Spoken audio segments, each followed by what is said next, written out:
L'UJFP est là, comme dans toutes les manifestations et rassemblements pour la Palestine, parce que nous soutenons les droits du peuple palestinien qui sont mis à mal, et c'est peu de le dire, en ce moment et depuis 15 ans, et depuis encore plus, par des gouvernements qui se succèdent et qui ont tous été responsables de la colonisation illégale de la Palestine depuis le début.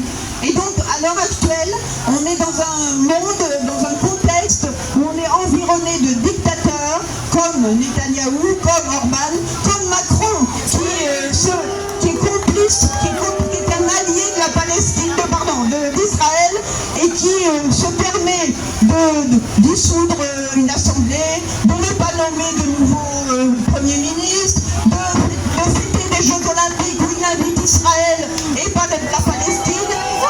Donc, on est complètement opposé à ça, c'est très grave.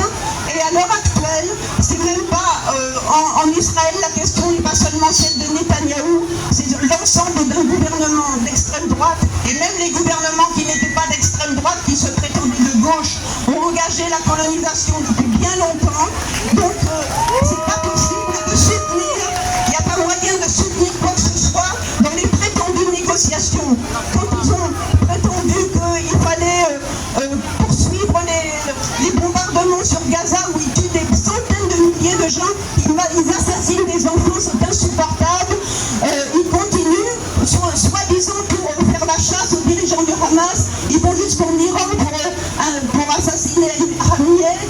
Face à cela, le monde, la coalition euro-américaine reste insensible, impassible et alliée pour le premier plan d'Israël. Donc, c'est pas seulement une critique du gouvernement israélien qui est à faire, c'est une critique de toute cette coalition, de cet axe qui soi-disant poursuit le terrorisme et qui en fait instaure un terrorisme d'État, de multi-États dans le monde pour assassiner les Palestiniens.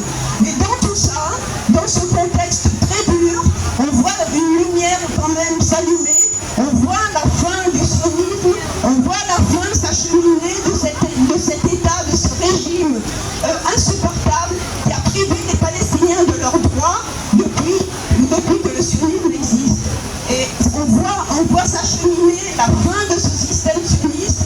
L'historien Ilan Pappé l'a bien décrit récemment, et les faits le montrent. Les faits montrent qu'Israël est affaibli du point de vue économique, BDS joue un rôle. Israël continue néanmoins d'emprisonner à tour de bras les Palestiniens, de les torturer en prison. Et aujourd'hui, nous disons non à la torture, non à l'emprisonnement des Palestiniens, libération de tous les Palestiniens emprisonnés. Et il ne s'agit plus de soi-disant négociations pour les otages et les prisonniers. Il faut libérer tous les prisonniers palestiniens qui sont injustement emprisonnés et quelquefois généralement torturés, mutilés, et beaucoup sont morts. Beaucoup ont fait la grève de la faim très courageusement. Ahmed Dakar est mort de sa grève de la faim, de la maladie. C'est pas possible de laisser faire une chose pareille. La lutte contre le sionisme en ce moment, c'est aussi la lutte pour la libération des Palestiniens emprisonnés et pour la libération de toute la Palestine, du Jourdain à la mer, des droits égaux pour tous. Il ne s'agit pas de jeter les Juifs à la mer.